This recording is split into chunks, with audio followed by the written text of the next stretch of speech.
शिव जैसा है वैसा की वैसा ही, उसका कोई श्रृंगार नहीं, उसका कोई अलग अलग कोई श्रृंगार का भी मूर्ता नहीं है। ये स्पीकर नहीं चल रहा है, कोई से फैन लगा करती है। शिव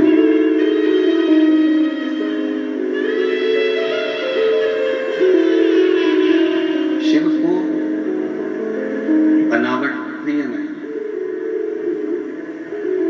क्योंकि शिव बनावटी है ही। शिव जैसे हैं वैसे ही।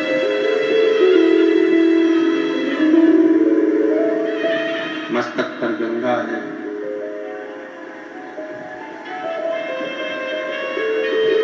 जटा पे चंदा है, रुद्राक्ष की माला है,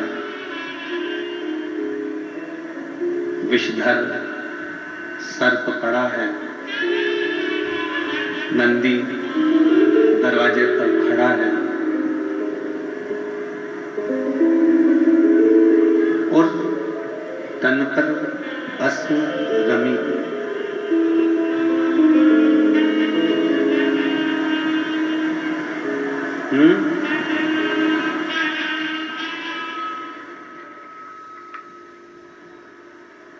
तन पर भस्म रमी हुई है।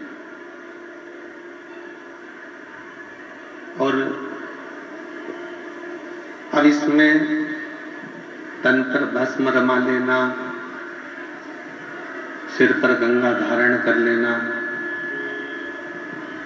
गले में भुजंग धारण कर लेना, रुद्राक्ष का माला धारण कर लेना,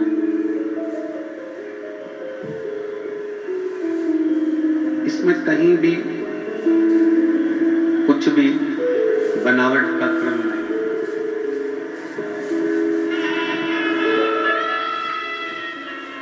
इसमें कहीं भी कुछ भी बनावट की स्थिति नहीं। यहां भगवान शिव जैसे सरल हैं, भगवान शंकर जैसे सहज हैं, शांति प्रिय हैं।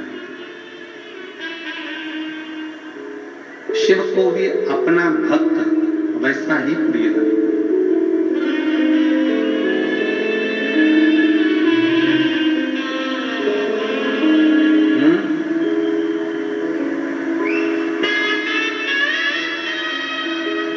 शिव को भी अपना भक्त वैसा ही प्रिय लगता है। और होता यही है, शिव महापुराण की कथा कहती है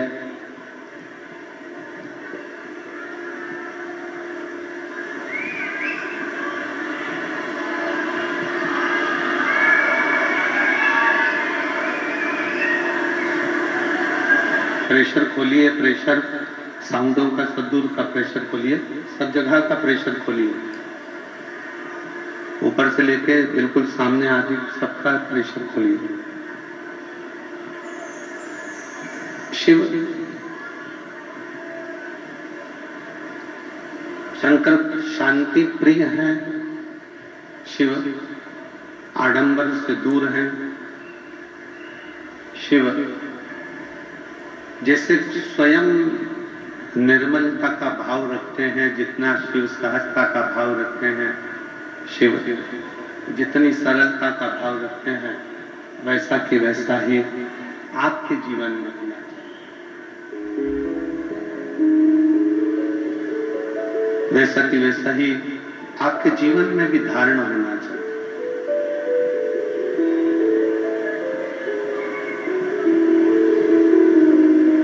फिर एक निवेदन कि शिव के करीब में जब आप जाएं, भगवान शंकर के पास जब आप पहुंचे,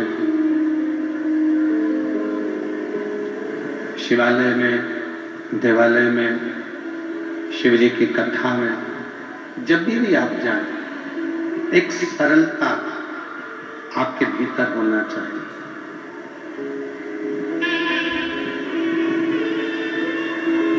एक सहजता आपके भीतर होना चाहिए। और मैंने तेरे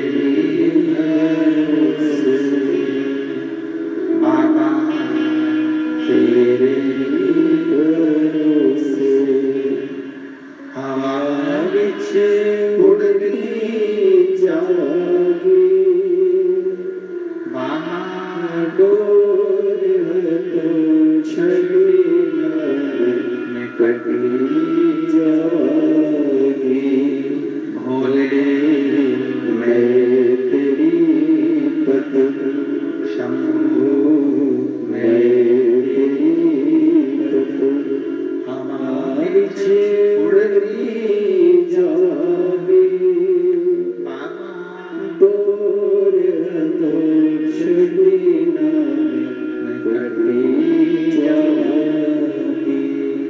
शिव के मंदिर में, शिवालय में, देवालय में, शंकर के नजदीक में, शंकर की कथा में, शंकर के भजन में, शंकर के स्मरण में जब भी जाए तो भीतर से आडंबर को हटा कर जाए। शिव को पाने का सबसे सुंदर तरीका है कि मन की निर्मलता,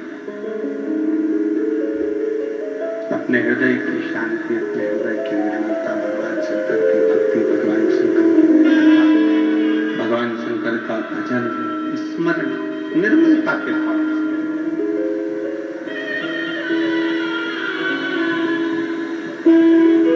श्री महापुराण की कथा एक बात बड़ी अच्छी कहती है,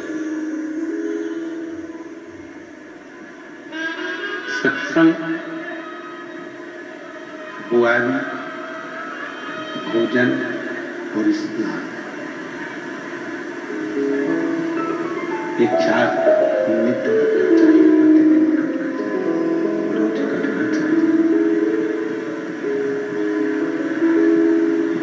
सत्संग, बुआरी, झाड़ू लगाना, बुआरी लगाना, भोजन और स्नान,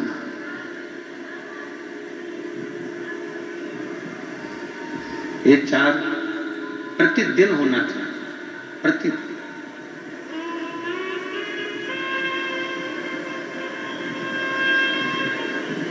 घर की झाड़ू, दुकान की बुआरी, घर की बुआरी, झाड़ू दरवाजे की रोज लगाओ, प्रतिदिन लगाओ, प्रतिदिन लगाओ। घर को रोज क्लीन कर रखो, रोज साफ कर रखो, शबरी अम्बा जैसे। माता शबरी अम्बा का नियम, शबरी अम्बा रोज माँ शबरी अम्बा रोज अपने घर को साफ करती थी, प्रतिदिन।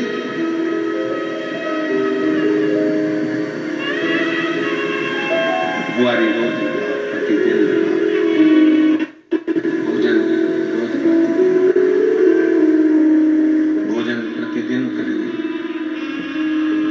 स्नान प्रतिदिन करें, प्रतिदिन। स्नान भी रोज करो, भोजन भी रोज करो, बुआरी झाड़ू भी रोज लगाओ। और शिव महापुराण की कथा कहती है, बाबा की कथा, शिव महापुराण, सत्संग प्रतिदिन करो, रोज प्रतिदिन। उदर की तृप्ति के लिए भोजन रोज जरूरी है, प्रतिदिन जरूरी है। उसी तरह आत्मा की तृप्ति के लिए शिव महापुराण रोज जरूरी है, प्रतिदिन जरूरी है। ये रोज प्रतिदिन।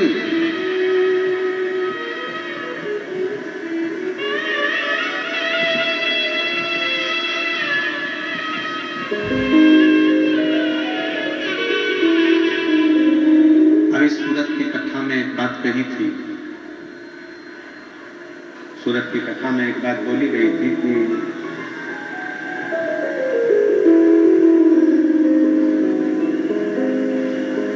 सूरत की कथा में कहा था 24 घंटे भगवान का पूजन करें ना करें,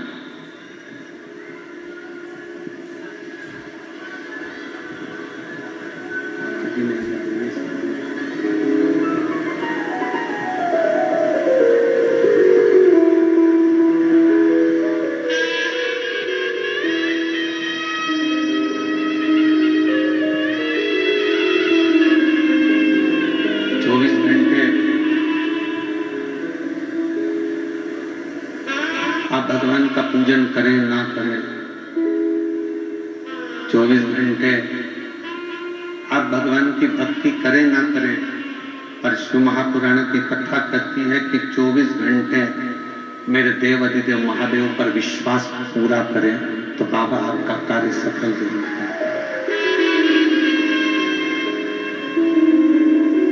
24 घंटे विश्वास शिव पर होना बहुत जरूरी। 24 घंटे भगवान पर भरोसा होना बहुत जरूरी।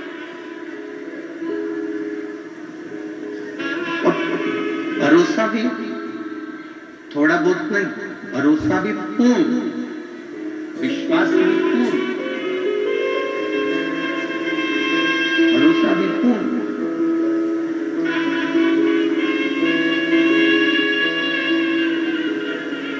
अब जितना भरोसा, एक पत्नी कहती है कि मेरा पति मुझे बंदूक से मार नहीं सकता क्योंकि वो मेरा पति है,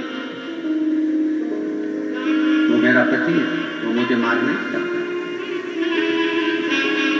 इतना ही भरोसा आप अपने उस परमात्मा पर करें कि वो भी हमें मुसीबत से निकालेगा जरूर, हमें मुसीबत में ढकेल नहीं सकता, हाथ पकड़कर हमें बाहर करेगा। ये निकाल सकता।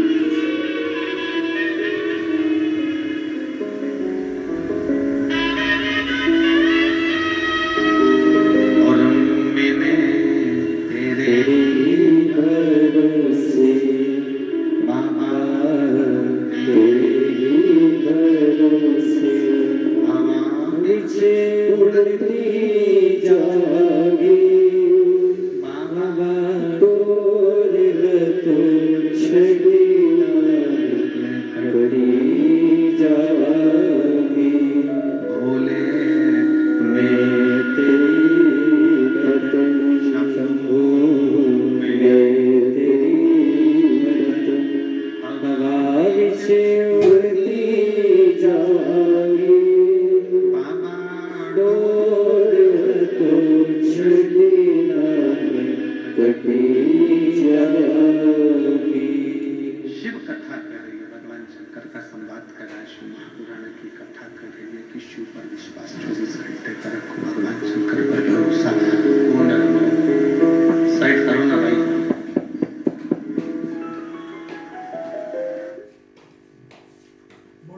चौबीस घंटे का, 24 घंटे।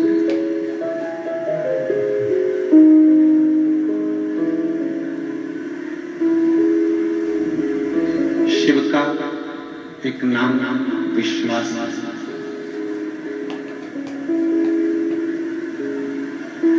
शिव जी का नाम ही विश्वास। रामचरितमानस में तुलसी बाबा ने लिख दिया शंकर विश्वास रूपेण। शिव जी का एक नाम विश्वास के ऊपर का कुछ भी नहीं पड़ रहा, जैसा है वैसा कि वैसे ही उस लोग इसमें आवाज आ रही है, इसमें भी नहीं आ रही है।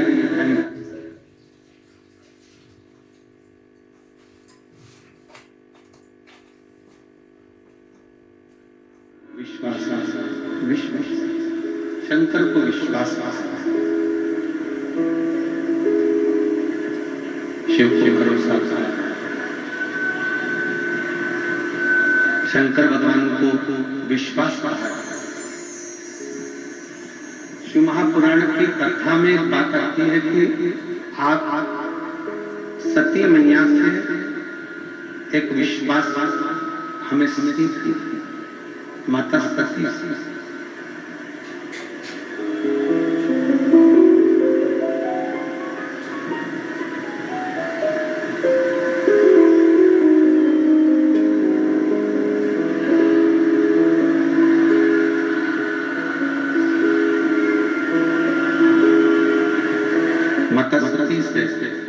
हमको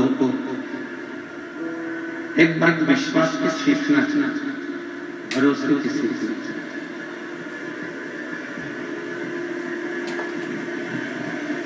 जिस समय पर माता सती अपने पिता दक्ष प्रजापति के यहाँ गई,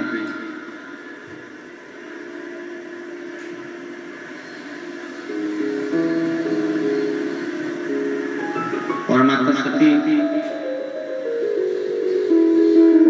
जब अपने पिता दक्ष प्रजापति के यहाँ गई तो बीच मार्ग में देवऋषि नारद उनको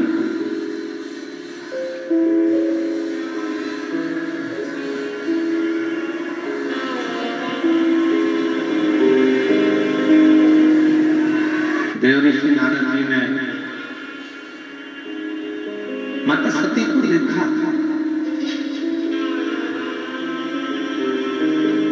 और देवऋषि नारद माता सती को देखकर थोड़ी देर उनके सामने खड़े होकर श्रीमन नारायण श्रीमन नारायण श्रीमन नारायण श्रीमन नारायण श्रीमन नारायण करने लगे।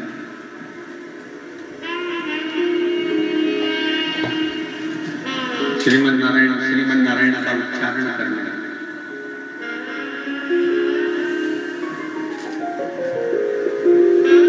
अब सामने माता सती है, देवऋषि नारद, दोनों सामने, सती मैया भी है और देवऋषि नारद, दोनों आमने सामने, दोनों सामने।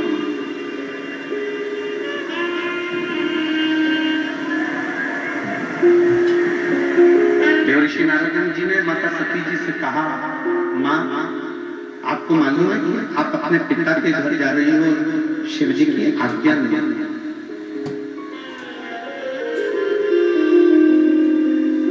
भगवान शंकर की आज्ञा नहीं है,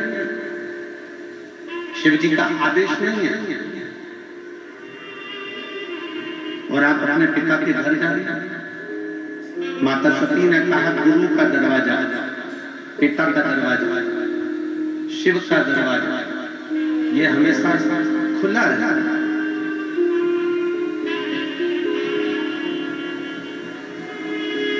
अपने पिता के घर में, अपने गुरु के घर में, अपने शिव के घर में बिना समय के भी जाया जा सकता है। पर मां शिव जी ने तो आपको रोका है,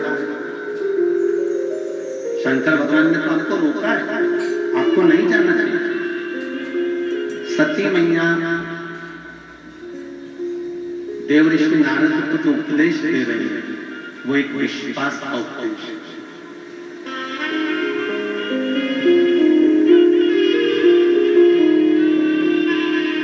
और जितने इस कथा को आस्था चैनल के माध्यम से सुन रहे हैं, जितने फेसबुक के ऊपर सुन रहे हैं, जितने इस महाराष्ट्र की पवित्र भूमि साकरी में बैठकर इस कथा का रसतत्व ग्रहण कर रहे हैं, वो अपने अंदर इस बात को उतार रहे हैं। मां आपको भगवान शंकर ने मना करा है जाने के लिए, आप फिर भी जा रही हैं, उसका कारण है।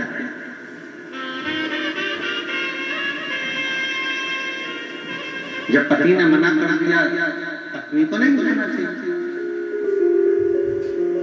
जब पति ने मना कर दिया तो जाने का मत फिर क्यों जा।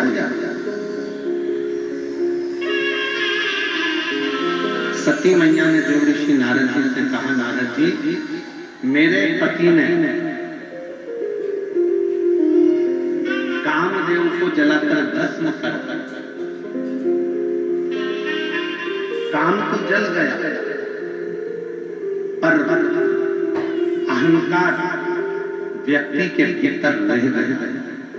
और मैं चाहती हूं कि मेरे पिता दक्ष प्रजापति के दिल में, उनके हृदय में जो अहंकार उनके मस्तक पर चढ़ा हुआ है वो दुनिया में कोई नहीं तोड़ सकता है, केवल एक मेरे पति तोड़ सकते हैं। इसलिए मैं उस यज्ञ में जा रही हूँ जिससे मेरे पति उस यज्ञ में आकर मेरे पिता के अहंकार को तोड़ दो। और इसके लिए मुझे जलकर भस्म भी होना पड़े तो मैं जलने को तैयार हूं।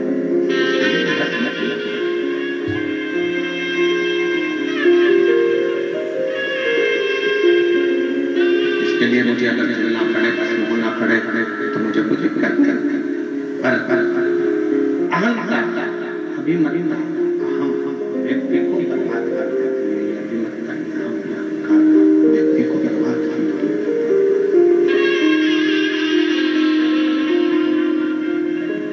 खूब कमाओ जिंदगी में, पृथ्वी पर जन्म लिया है, मना नहीं है, खूब कमाओ। तुम्हारे शरीर में जितनी ऊर्जा है, भगवान की कृपा ऐसी हो जाए कि वो ज्यादा ऊर्जा है और आप उससे ज्यादा कमा।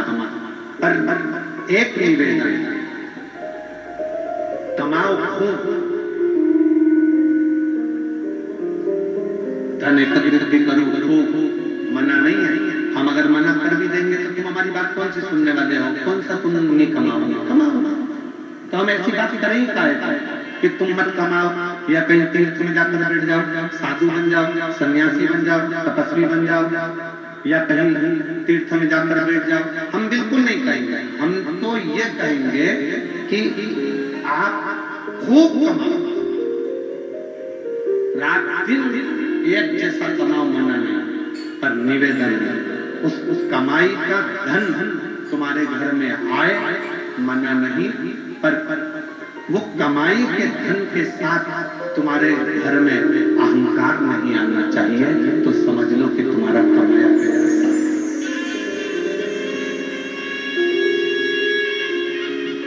तो समझो कि साथ। और यदि कमाई के धन के साथ में धन तो बड़ा, संपदा बड़ी,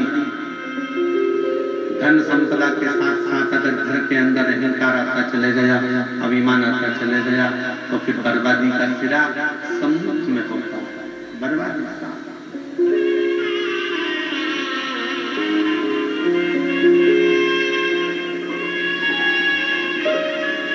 रतन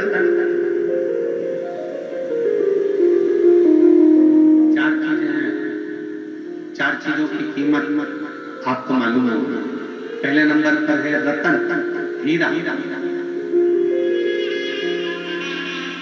दूसरे नंबर पर है सोना। तीसरे नंबर पर है चांदी।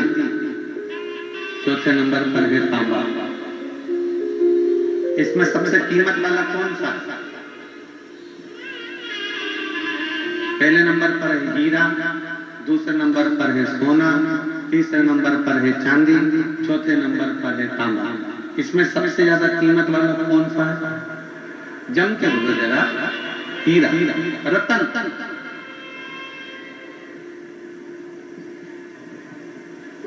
पहले नंबर पर है रतन, हीरा, जिसकी कीमत। फिर सोना, चांदी और तांबे में कीमत वाला कौन है? सोना। उसके बाद चांदी, फिर चार बताए हैं, रतन, सोना, चांदी, तांबा। उसी तरह चार अवस्था है, बचपन, जवानी, अधेड़ी और बुढ़ापा। बचपन मतलब हमारा जीवन रतन की तरह, हीरा, कीमत वाला।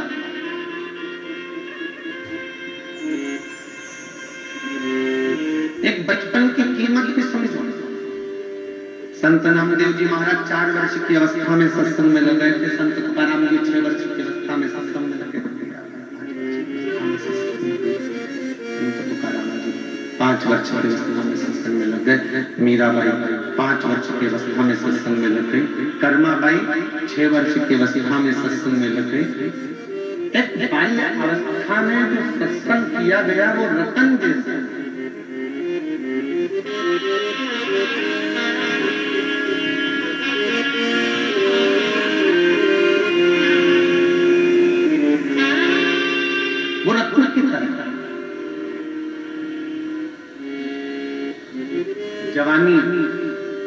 सोने की तरह,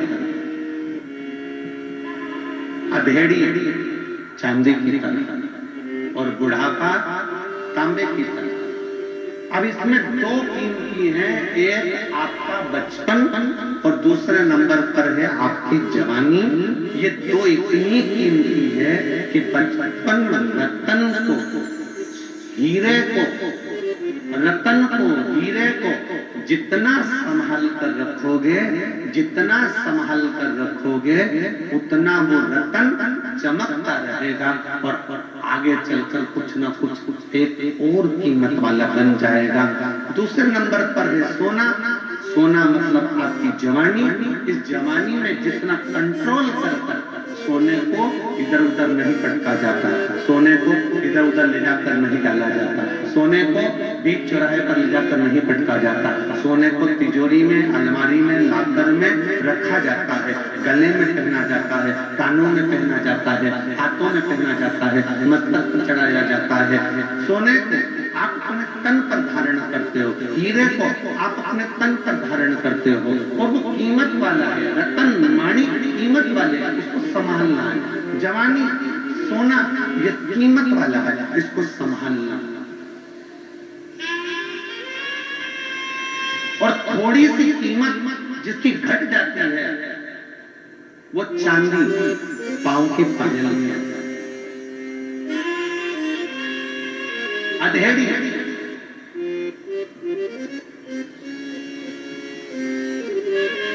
घटती जाती, कीमत घटती जाती, फिर आ गया बुढ़ापा, तांबा और कीमत घट गई।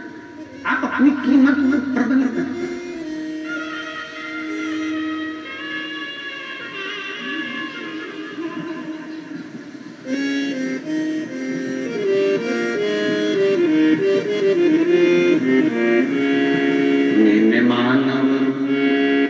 रतन तुझको हीरा दिया, मैंने मानव रतन तुझको हीरा दिया, तू गवाए तो मैं क्या करूं, तू यूं ही गवाए तो मैं क्या करूं, मैंने मानव रतन तुझको हीरा दिया, मैंने मानव रतन तुझको हीरा दिया, तू यूं ही गवाए तो मैं क्या करूं। कितना कीमत वाला दिया है ये शरीर, कितना कीमत।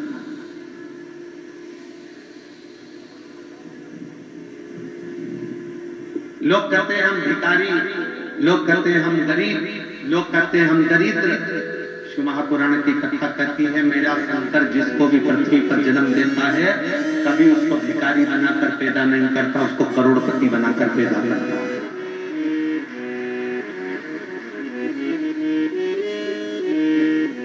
कमल का पुष्प कीचड़ में होता है, सच्चा हीरा कोयले की खदान में होता है, सोना पहाड़ और खदान से निकलता है।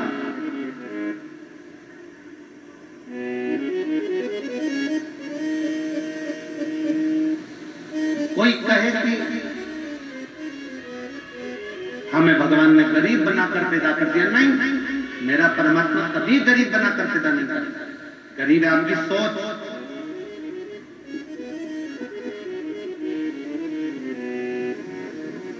गरीब आपकी सोच है। जिस दिन तुम्हारे पास में 10 रुपए हैं और उस 10 रुपए में से 1 रुपया निकाल कर तुम किसी भूखे को अगर भोजन करा देते हो, 1 बिस्कुट भी खिला देते हो, समझ लेना उस दिन तुम गरीब नहीं हो, सेठों से भी बड़े सेठ हो, क्योंकि तुमने किसी को दिया। तुम्हारी देने की आदत तुमको सेठ बना देगी और तुम्हारी लेने की आदत तुम्हें भिखारी बना देगी।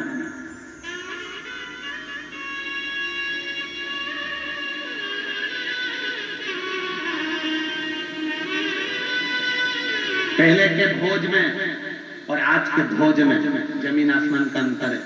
पहले के समय में भोजन करने बैठते थे, शादी में पंगत लगती थी, पट्टी बिछती थी, उस पे बिठा दिया जाता था, सामने वाला आता था, पत्तल लगाकर खुद आता था, पत्तल लगाकर थाली लगाता था, सामने वाला आता, गुलाब जामुन रख कर जाता, रसगुल्ला रख कर जाता, पूड़ी रख कर जाता, सब्जी रख कर जाता, रायता रख कर जाता।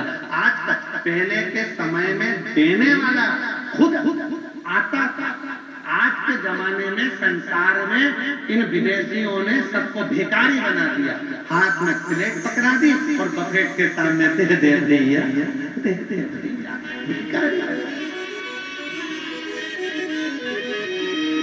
अब ईमानदारी से बोलना, जितने सांकरी के भक्त यहाँ पर बैठे हुए हैं, ईमानदारी से बोलो, बफेट की टेबल के पीछे जो वेटर खड़े हैं और तुम्हारे हाथ में हीरे की चूड़ी, सोने के जेवर और बनारसी साड़ी और तुम्हारा पति लाखों कमाने वाला और सामने वेटर खड़ा है और तुम प्लेट लेके एक गुलाब जामुन दे दे।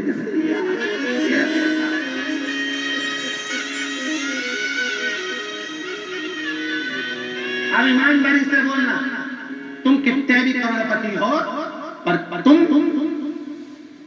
हमने बोला, तुम कितने भी करोड़पति हो पर तुम उस स्थान पर भिक्षुक बन जाओ।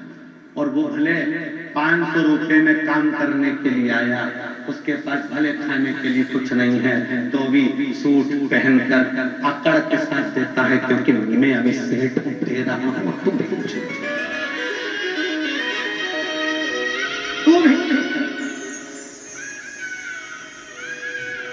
मेरा परमात्मा किसी को भिखारी बनाकर नहीं पैदा करता, मेरा परमात्मा किसी को भिक्षुक बनाकर पैदा नहीं करता। मेरा परमात्मा तो देता है, आपको वो हीरा बनाकर पैदा करा है। मेरे परमात्मा ने आपको संसार में ऐसा पैदा करा है कि आप अपनी कीमत जिस दिन जान रहे हो, उस दिन तुम्हारे जीवन की सार्थकता सिद्ध हो।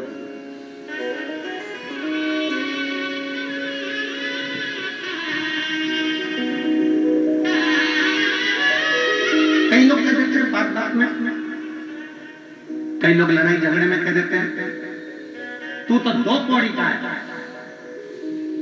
किसी को लड़ाई में कह दिया तू 2 कौड़ी का है, और वो जो व्यक्ति है वो लड़ने बैठ गया कि तूने मुझे 2 कौड़ी का कह दिया। अरे भगवान को धन्यवाद देना कि वारे प्रभु, इसकी निगाह में 100 कौड़ी के लोगों को छोड़कर उसने 2 कौड़ी वाले को तो देखा। 100 कौड़ी के लोगों को छोड़कर कम से कम 2 कौड़ी के व्यक्ति को तो देखा। मतलब इसकी दृष्टि में मैं 2 कौड़ी का हूं, तो परमात्मा तेरी दृष्टि में तो मैं 100 कौड़ी का ही हूं। ये निश्चित है, ये निश्चित है। अब देख क्या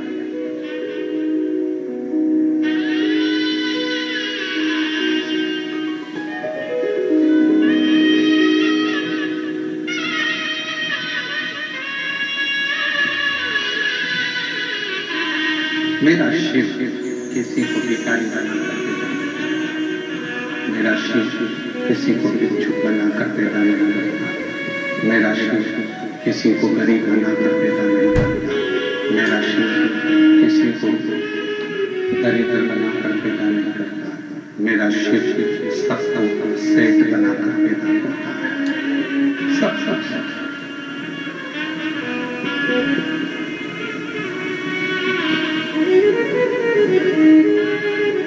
एक परमात्मा की निगाह में जन्म लेने वाला मनुष्य सेठ है, उसी तरह से जैसे एक माँ की निगाह में उसका बेटा राजकुमार है। संसार में जितनी माँ है ना, इसका बेटा चाहे वो काला हो, पीला हो, चाहे वो आंख से बेकार हो, मुंह से बेकार हो, हाथ से विकलांग हो, चाहे पांव से विकलांग हो, तो भी एक माँ की निगाह में उसका बेटा राजकुमार ही रहेगा।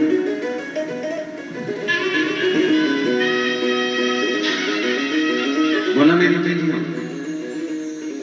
बचपन में आपने अपने बेटे को राजकुमार बोला कि नहीं बोला? अरे बोलो तो जम के, बोला कि नहीं बोला? कितने लाड़ से प्रेम से कहा मेरा बेटा राजकुमार बेटा, मेरा बेटा, मेरा राजा बेटा, मेरा राजकुमार बेटा, मेरा राजा बेटा। कितना प्रेम है, कितना स्नेह।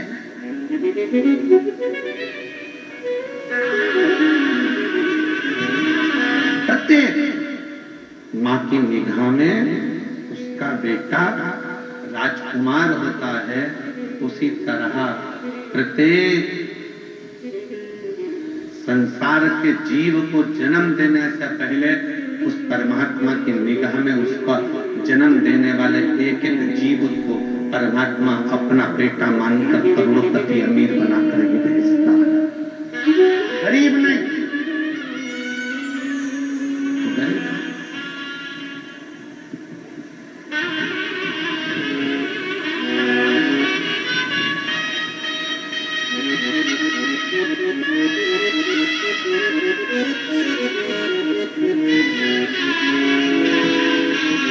गरीब नहीं, आपके देने की सामर्थ्यता आपको सेठ बनाए।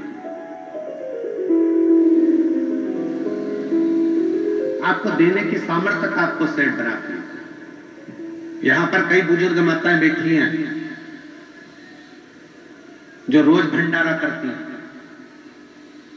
यहां कई बुजुर्ग पिता बैठे हैं, कई बूढ़े बूढ़े लोग बैठे हैं जो रोज भंडारा करते हैं। बस अंतर है उनके भंडारे में और तुम्हारे भंडारे में। पहले के समय में हमारे घर की बुजुर्ग माताएं, बुजुर्ग पिता रोज का भंडारा करते थे। आटा सिका हुआ, उसमें शक्कर मिली हुई छोटे से कागज में बांधकर उसको लेकर जाते थे। पीपल के पेड़ के नीचे इतना सा आटा शक्कर बुरबुरा देते थे, चींटियों का भंडारा हो जाता था।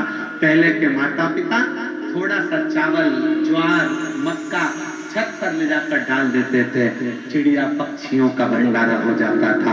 पहले के बुजुर्ग माता पिता आटे की गोली बनाकर नदी तालाब में डाल देते थे, जिससे उन मछलियों का, जीवों का भंडारा हो जाता था।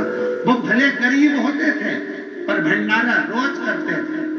आज के सेठ से ज्यादा वो सेठ थे जो रोज किसी न किसी का भंडारा किया करते थे, प्रतिदिन करते थे। और यहाँ पर कई बुजुर्ग माता बैठी हैं, कई बुजुर्ग पिता बैठे हैं जो आज भी थोड़ा सा चावल लेकर जाएंगे, चिड़िया को डाल देंगे, पक्षियों को डाल देंगे, थोड़ी सी रोटी निकालेंगे, गौ माता को दे देंगे, एक रोटी का टुकड़ा कुत्ते को दे देंगे, थोड़ा सा भाग निकलेगा, कोई मीठा होगा घर में बचा हुआ तो पीपल के पेड़ के नीचे, बड़ के पेड़ के नीचे, नीम के पेड़ के नीचे छोटी छोटी जो चींटियां होती हैं उन जीवों को डाल देंगे। अपने आप में वो दान धर्म कर ये समझ लेते हैं कि हमने कुछ कर लिया, और कर लिया बहुत है।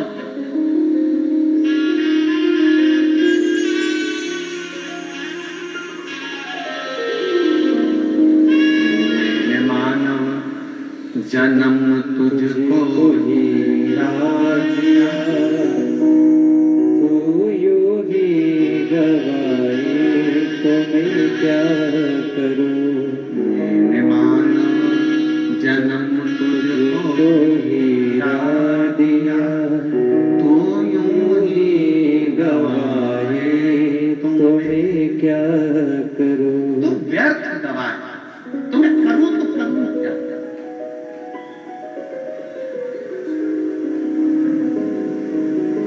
बचपन कीमती है, जवानी कीमती है, संभाल लो उसको। सती माता सती से देवऋषि नारद कह रहे हैं, मां आपके पति ने मना किया है आपको, पर आप जा रही हो। आपके पति मना कर रहे हैं और आप जा रही हो। मां सती माता कहती है कि मेरे पिता के अहंकार को समाप्त करवा।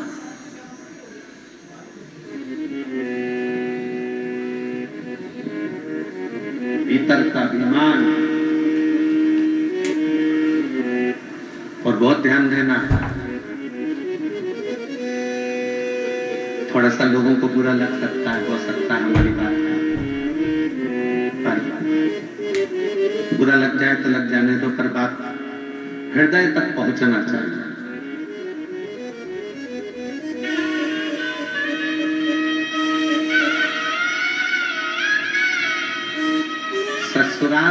अभिमान दामाद तोड़ देता है और दामाद का अभिमान ससुराल तोड़ देता है। कैसे? अर्जुन को अहंकार आ गया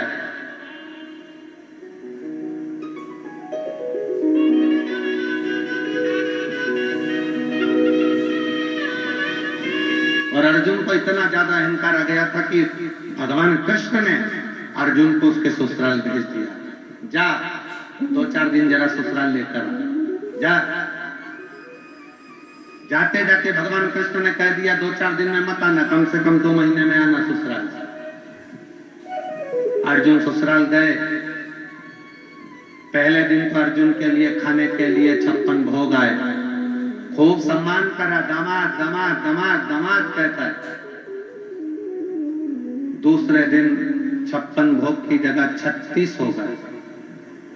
36 से 25 हो गए, 25 से 15, 15 से 10, 10 से 5, 5 से 3, 3 से 2, 2 से 1।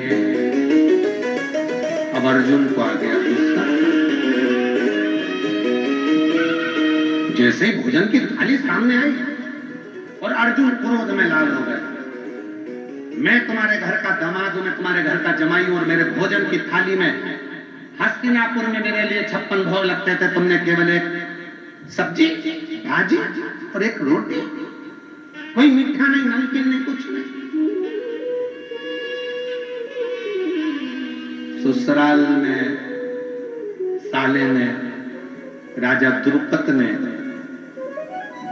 कह दिया, महाराज इतने दिन रहोगे तो रोज रोज 56 भोग थोड़ी ना मिलेंगे।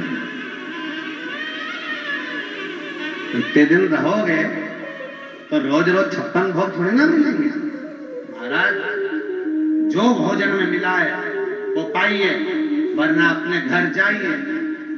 अर्जुन को क्रोध आ गया, मैं हस्तिनापुर का राजा और मेरा अपमान हो रहा है। मैं अर्जुन और मेरा अर्जुन ससुराल से वापिस आ गए हस्तिनापुर में। भगवान कृष्ण शाम को मिलने के लिए अर्जुन से गए। अर्जुन भगवान कृष्ण के चरणों को प्रणाम कर कर जमीन पर बैठ गया और भगवान सिंहासन पर बैठ गए। रोज अर्जुन भगवान के साथ पास के सिंहासन पर बैठता था, आज भगवान के चरणों में बैठा। भगवान समझ गए कि ससुराल से आया है, समझ में आ गया जिसको ज्यादा गर्मी चढ़े उसको 2 महीने के लिए उसके ससुराल भेज दो, सारी गर्मी अपने आप निकल जाती है।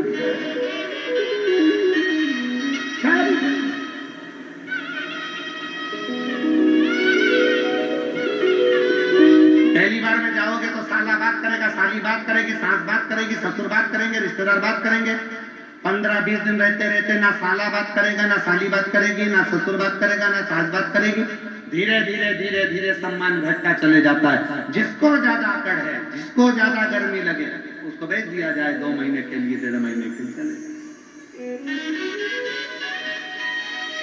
और फिर निवेदन, बड़ा ध्यान देना महाराज, समझने वाला विषय है। संसार के लोगों के यहाँ रोज जाओगे तो धीरे धीरे धीरे धीरे तुम्हारा सम्मान घटता जाता है और भोलेनाथ के दरवाजे पर रोज जाओगे तो धीरे धीरे धीरे धीरे तुम्हारा सम्मान बढ़ता जाएगा, बढ़ता जाएगा।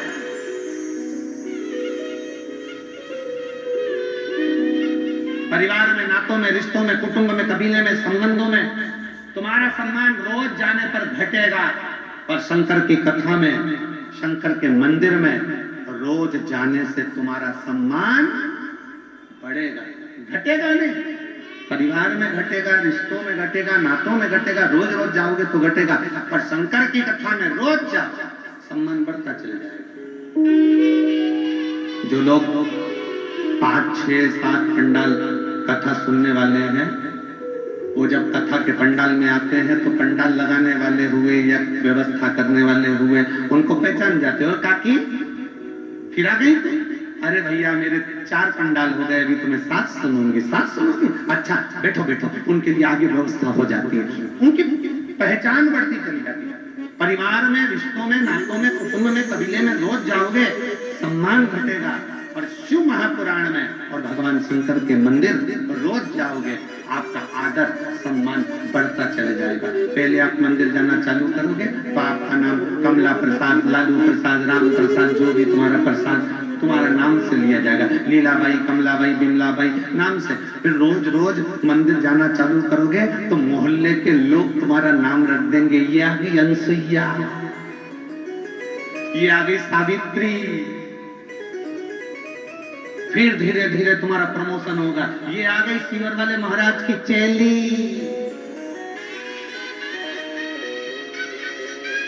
फिर नाम चेंज होगा, फिर नाम चेंज होगा। ये तो शंकर जी की भक्त है, शिव जी की इतनी भक्ति करती है, ऐसे ऐसे भजन गाती है, इतने अच्छा मंदिर में श्रृंगार करती है। अब तुम्हें लोग शिव भक्त के नाम से जानने लगेंगे। ये प्रमोशन है अपना, ये प्रमोशन है, ये शिव भक्त है।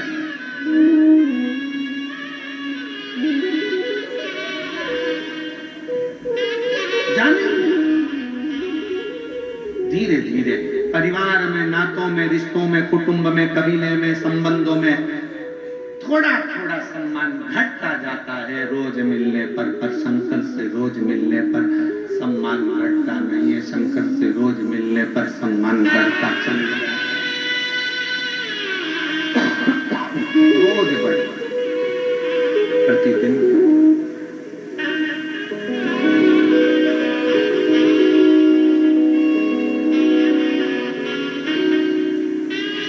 बहुत ध्यान देना, बच्चे का जन्म का नाम दूसरा होता है और बड़ा होता है तो नाम दूसरा हो जाता है। बच्चे का नाम दूसरा है, माँ उसको लल्लू, कल्लू, पप्पू, मुन्ना कुछ भी कहकर पुकार लेती है। बच्चा बड़ा हुआ, नाम चेंज, नाम बड़े होने पर तुम्हारा नाम बदल जाता है। उसी तरह शंकर के मंदिर रोज रोज जाना चालू कर दो, तुम्हारा भी नाम बदल जाएगा। लोग तुम्हें नाम से नहीं, मेरे भोले बाबा के भक्त के नाम से जानना प्रारंभ कर दो। नाम चेंज।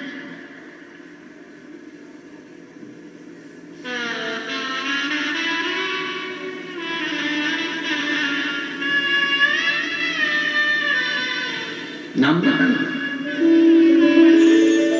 सती मैया कह रही है मेरे शिव एक विश्वास है।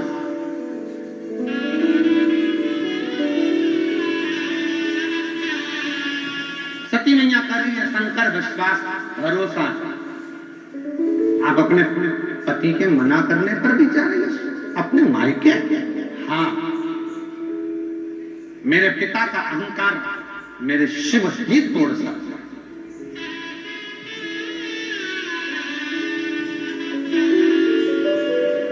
अच्छा, आपसे हम एक बात पूछें, पूरी शिव महापुराण की कथा एक बार पढ़ के देखना। गीता प्रेस गोरखपुर की शिव पुराण लेकर आना, पढ़ के देखना।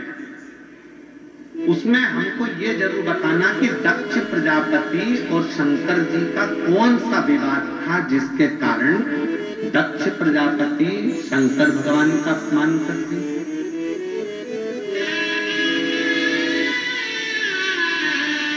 दक्ष प्रजापति भगवान शिव जी का अपमान कर दिए।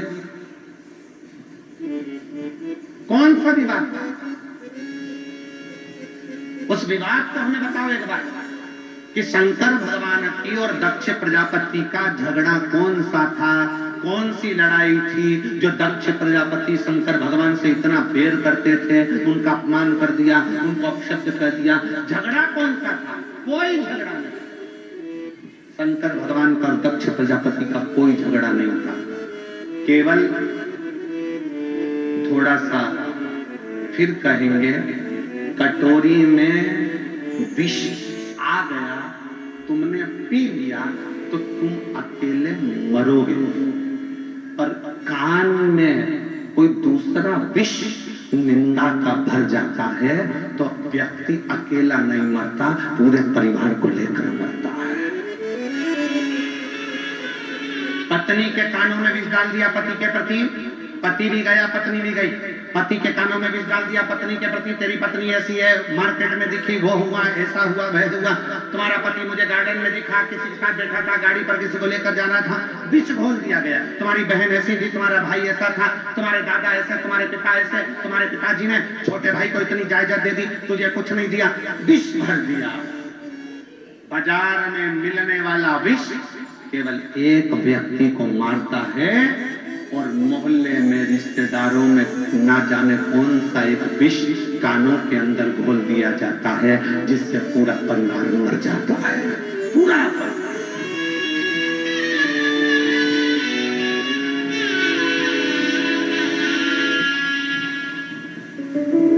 विष।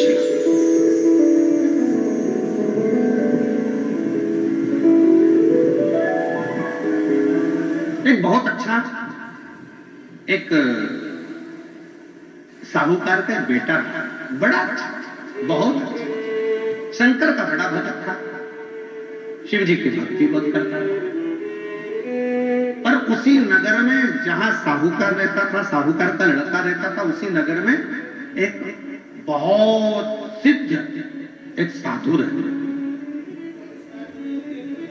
अब साहूकार का लड़का शंकर जी के मंदिर में जाकर झाड़ू लगाना, पोछा लगाना, भजन करना, कीर्तन करना, मंत्र जाप करना, नाम जाप करना, स्मरण करना। पूरे गांव के लोग जितना साधु को नहीं पूछते, उससे ज्यादा साहूकार के लड़के को पूछते। साहूकार का लड़का आता, लोग उसका आदर करते, सम्मान करते, सत्कार करते। अब साधु को बड़ा बुरा लगने लगा। साधु के मन में बड़ा भाव आने लगा कि बताओ, हमारा तो सम्मान, हमारा सत्कार, हमारा आदर सब खत्म हो गया, यहाँ तो ये साहूकार के लड़के को लोग पूछने लगे। करा क्या? एक दिन साहूकार का लड़का जब मंदिर में लगा हुआ था तो साधु ने एक सत्संग का आयोजन करा और उस सत्संग में सबके सामने कह दिया कि साहूकार का लड़का तो एक मंदिर के अंदर किसी एक लड़की के साथ, एक स्त्री के साथ गलत संबंध में। पूरे नगर में बात फैल गई, पूरे नगर, पूरे साहूकार के लड़के को लोग थू थू करने लगे, आदर देना बंद कर दिया, सम्मान करना बंद कर दिया, सत्कार करना बंद कर दिया, उसको बुलाना बंद कर दिया। साहूकार के कानों में खबर पहुंच गई कि मेरे लड़के के ऊपर इल्जाम लगा है। साहूकार की आंख में जल था तो बेटे ने पूछ लिया, पापा, पिताजी, बाबूजी, आप रो क्यों रहे हो? बेटा, तू मंदिर जाता है, अर्चना करता है, पर गांव के लोगों ने तेरे ऊपर इल्जाम लगाया। गांव में जो साधु बाबा रहते हैं उन्होंने तेरे ऊपर इल्जाम लगाया है कि तूने किसी लड़की के साथ, किसी स्त्री के साथ गलत संग रखा। बेटा कहता है, बाबा, मैं अपने महादेव के जटा में जो गंगा है ना, उस गंगा का स्पर्श कर कर कहता हूं कि तेरा बेटा गलत नहीं है, गलत नहीं।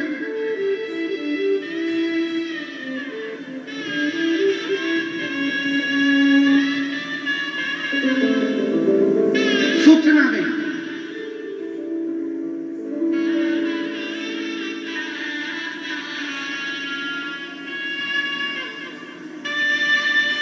साहूकार का बेटा पहुंच गया पंचायत में, सरपंच के पास सूचना करी कि मैं गलत नहीं हूं, साधु ने मेरे ऊपर इल्जाम लगाया, सिद्ध करे साधु। सरपंच साधु को बोला, साधु, है साधु? हाँ जी। तुमने साहूकार के लड़के को जो बोला वो सत्य है क्या? शंकर के मस्तक पर जो गंगा रखी है उसका स्पर्श कर कर बोलना है। साधु ने मुस्कुराकर हंसकर कहा, नहीं, साधु बोला साहूकार का लड़का ऐसा नहीं है, वो तो मैंने ठिठोली में, हंसी में ऐसे ही अपने मन से कह दिया था कि साहूकार का लड़का ऐसा है। मैं क्षमा मांगता हूं, साधु कहता है मैं क्षमा मांगता हूं साहूकार के लड़के से कि मैंने हंसी उड़ाने के लिए, उसकी प्रतिष्ठा ऊंची जा रही थी तो उसको खींचने के लिए उस पर इल्जाम लगाकर उसको नीचे दबाना चाहता। मुझे क्षमा कर दो और मेरे लिए अगर कोई दंड है तो वो दंड मुझे दे दिया जाए। सरपंच ने एक कागज बुलाया, उस कागज पर साधु से कहा साधु जो तुमने राजा के लड़के के लिए, साहूकार के लड़के को जो कहा वो सब चीज इसमें लिख दो। लिख दिया। सरपंच ने उसको फाड़ा, टुकड़े टुकड़े कर कर साधु को देकर कहा कि अभी से फेंक दो। साधु ने उसको फेंक दिया। दूसरे दिन पंचायत लगी, साधु को बुलाया गया, आओ तुम कहते हो कि मैंने तो हंसी में कहा था, साधु जो कागज के टुकड़े तुमने कल फेंके थे फाड़ कर वो सारे के साथ वापिस लेकर आओ, नहीं तो तुम्हें मृत्यु दंड मिलेगा। साधु ने कहा, साधु बोले कि वो कागज के टुकड़े तो हवा में उड़ गए होंगे, कहां से बीन कर लाऊंगा, कैसे बीन कर लाऊंगा, मुझे क्षमा कर दो, मैं कैसे ला सकता हूं। बस सरपंच ने कहा सुनो साधु, किसी के लिए भी आप शब्द बोलो ना तो पहले मन में तोल लिया करो। जैसे कागज के टुकड़े बिखर जाते हैं, हवा में उड़ जाते हैं, फिर वापस नहीं आते, उसी तरह किसी के लिए आप शब्द कह दिया वो भी तो दुनिया के लोगों में पहुंच जाता है और उसका दोष आखिरी में व्यक्ति को भोगना पड़ता है।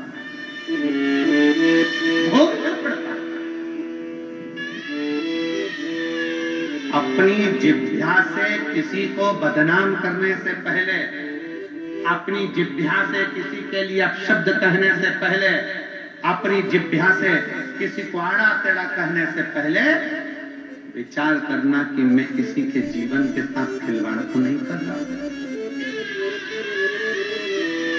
अपने मोहल्ले की लड़की, अपने मोहल्ले का लड़का, अपनी सोसाइटी की लड़की, अपने सोसाइटी का लड़का, अपनी कॉलोनी की लड़की, अपने कॉलोनी का लड़का, और हम विचार गलत बना लेते हैं। कोई ने बात करी, विचार गलत आ गया, किसी की बहू ने बात करी, विचार गलत आ गया, किसी के लड़के ने बात करी, विचार गलत आ गया, और हमने 4 लोगों में जाकर कह दिया, और धीरे धीरे धीरे धीरे वो पूरे नगर में, पूरे मोहल्ले में फैलता चले गया। लोगों के मन में गलत सोच आती चली, गलत विचार आते चले।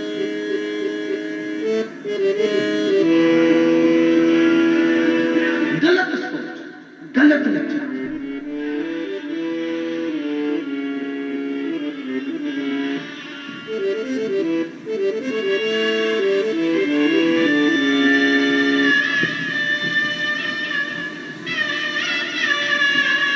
अच्छा सोचिए, अच्छा विचार करिए, अपनी बुद्धि को श्रेष्ठ बनाने का प्रयास करिए,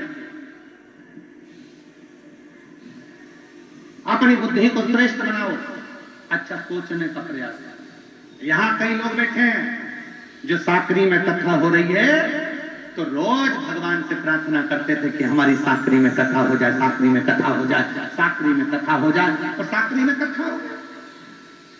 और कई लोग ऐसे भी बैठे होंगे जो मन में सोच रहे होंगे इतना कथा हो रही होगी, इतने सारे जजमान बने होंगे, इतना ऐसा हुआ होगा, वैसा हुआ होगा, आखिरी में वो सोच सोच के बीमार पड़ गया कि कितना किससे क्या हुआ होगा। अरे सोचो, अपने साकरी में कथा हो रही, अपने कभी विचार करना, पूरे शिव पुराण को पढ़ना, और शिव पुराण के साथ में स्कंद पुराण, नर्मदा पुराण, लिंग पुराण, नारद पुराण, ब्रह्म वैवर्त पुराण, कूर्म पुराण, भविष्य पुराण, अग्नि पुराण, नर्मदा पुराण, जितने पुराण है सबका अध्ययन करो और हमें निकाल कर बताना कि दक्ष प्रजापति और भगवान शंकर का द्वेष क्या था, विवाद क्या था, जो दक्ष प्रजापति ने शंकर जी का इतना अपमान कर दिया? विवाद क्या था? विवाद कुछ भी नहीं था, केवल एक चंद्र को काया का रोग हुआ। चंद्र रोते हुए शंकर जी की भक्ति में लग गए और सती माता ने कह दिया शंकर जी से, ये चंद्र रति के पति हैं, मैं सती, आप मेरे पति हैं। आप सती के पति हैं, चंद्र रति के पति हैं, ये मेरे बहन का पति है, इसका ध्यान रखना, थोड़ा रोग से मुक्त कर देना। अपनी पत्नी का कहना मानकर शंकर भगवान ने अपनी पत्नी के कहने से चंद्र के काया के रोग को ठीक कर दिया।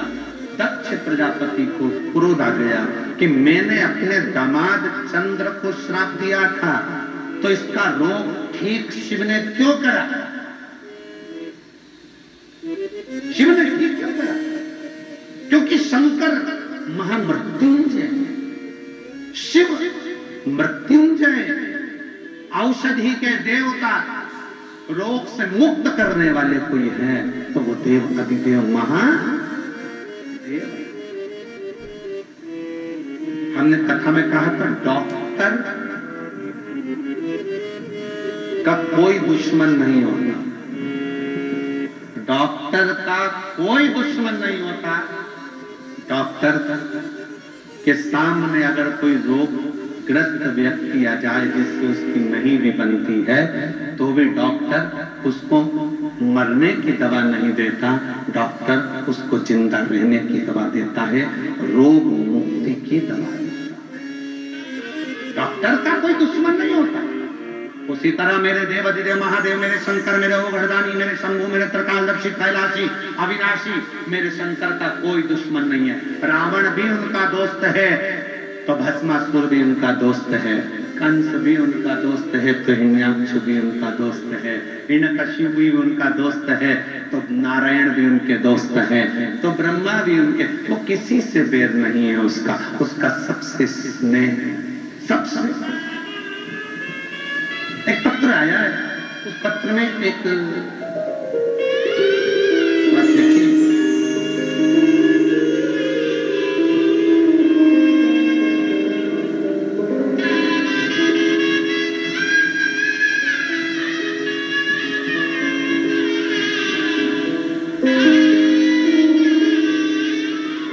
मेरा नाम राजकुमार मांगीलाल जी सोनी, मालेगांव, राजकुमार मांगीलाल जी सोनी जैन, मालेगांव से है। मेरा मोबाइल नंबर ये है, कहीं बैठे हो तो हाथ हिला सकते हैं, आप ही हैं, हाथ हिला दो एक बार, श्री शिवाय नमस्ते। आ जाइए बिल्कुल। मेरी बेटी का तलाक होने वाला था, मेरे भोले बाबा तलाक होने नहीं दिए। मेरी भी बेटी पूजा का तलाक, बात कोर्ट तक गई, वकील लग गया, पेशी होने लगी। मेरी धर्मपत्नी बोली, अपन एक बार सीहोर जाकर आते हैं, अपन एक बार सीहोर जाकर आते हैं। भोले बाबा को विनती करते हैं। हमने दोनों ने बाबा के आगे सीहोर पहुंचकर झोली फंसा दी, बाबा मेरी बेटी को न्याय करो। हम रुद्राक्ष लेकर आ गए, रोज सुबह 6 बजे मंदिर जाना चालू किया, 1 लोटा जल अर्पण करना चालू किया। 1 लोटा जल सारी समस्या का हल। कुछ दिनों के बाद मेरी बेटी ससुराल से, मेरी बेटी के ससुराल से फोन आ गया और फोन आना चालू हुआ और केस अदालत में चलता रहा और फोन आना चालू हो गया। आज मैं बाबा को धन्यवाद देने के लिए आया हूँ कि केस बंद हो गया और मेरी बेटी अपने ससुराल वालों के साथ बड़ी खुशी से रह रही है और ससुराल वाले भी इतने अच्छे हैं कि बेटी को भी खुश रख रहे हैं। मैं बाबा को यहाँ धन्यवाद देने के लिए। शिव तत्व इसी को उगड़ी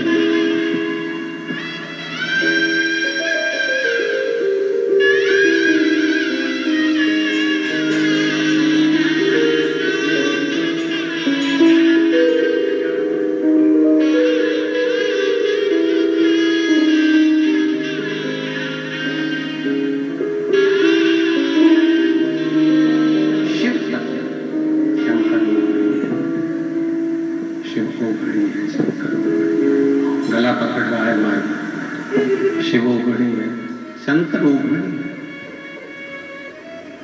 शिव की पहचान।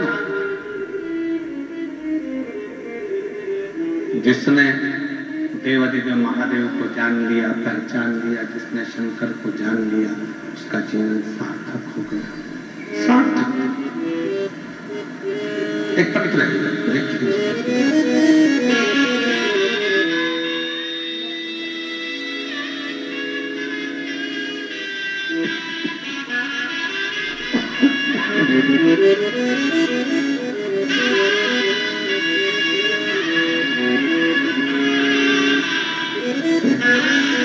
मेरा नाम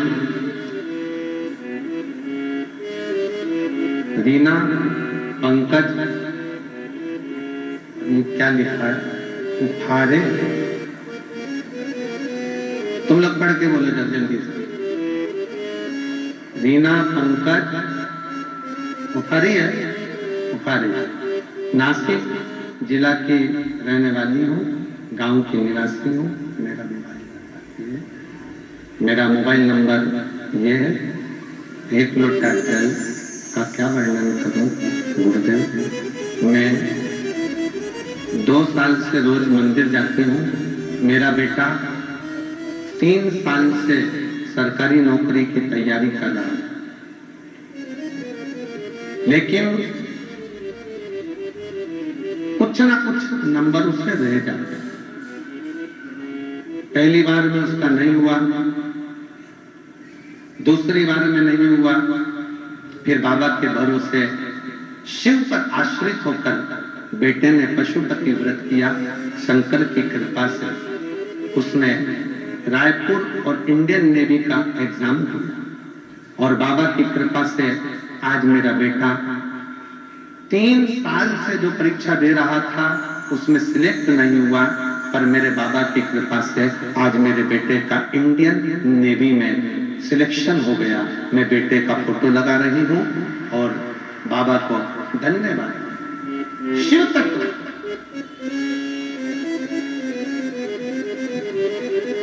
गुरुजी 2 साल से मैं आपकी कथा सुन रही हूँ टीवी पर। बोली कि एक बार पशुपतिनाथ का व्रत, मैंने मेरे बेटे ने पशुपतिनाथ का व्रत किया। शिवजी के मंदिर में जाकर 1 लोटा जल चढ़ाने लगे और बाबा की ऐसी कृपा हो गई। पहला व्रत पूर्ण हुआ, उसका कोई फल नहीं मिला। दूसरा व्रत पूर्ण हुआ, उसका भी कोई फल नहीं मिला। फिर हमने तीसरा व्रत करा। गुरुदेव आप कहते हो ना शंकर को छोड़ना नहीं है, हमने भी नहीं छोड़ा।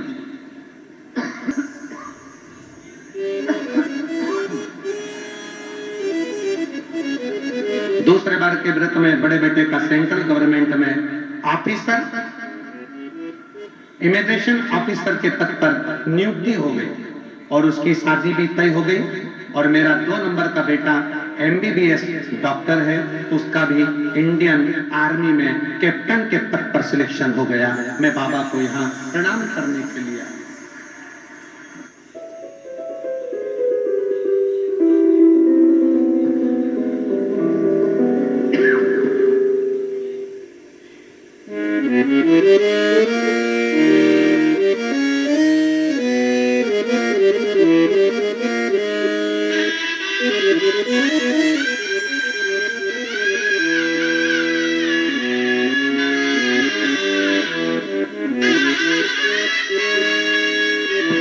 नहीं आत्मा, बहुत घटिया साउंड चल रहा है, बहुत बेकार। उसका इंडियन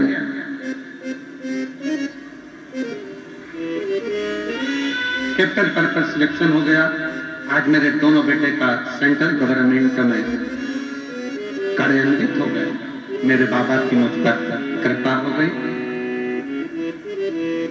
गुरुदेव आपने हमारे साकरी के शिव महापुराण कथा का निमंत्रण स्वीकार किया। शहरवासियों को मन में चेतना की ज्योति जगाई, उसके लिए बहुत बहुत धन्यवाद। शिव कृपा।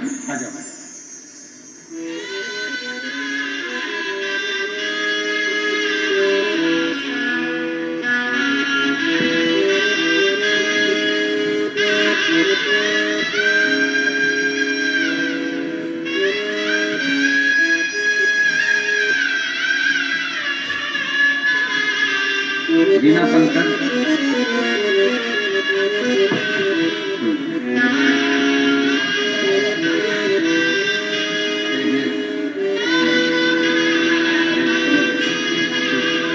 दोनों बेटों के लिए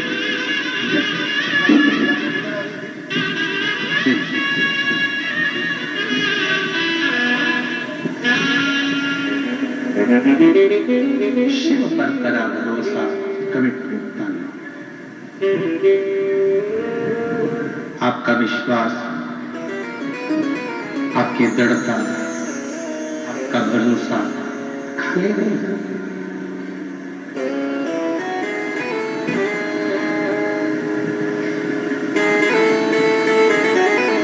शिव कथा कर रहे हैं, भगवान शंकर का चरित्र कर रहे हैं।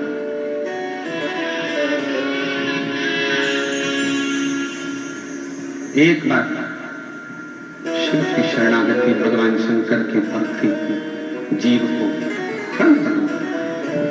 शिव जी का किसी से बैर नहीं,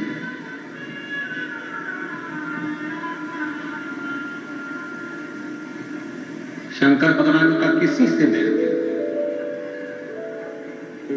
जैसे डॉक्टर का किसी से बैर नहीं होता,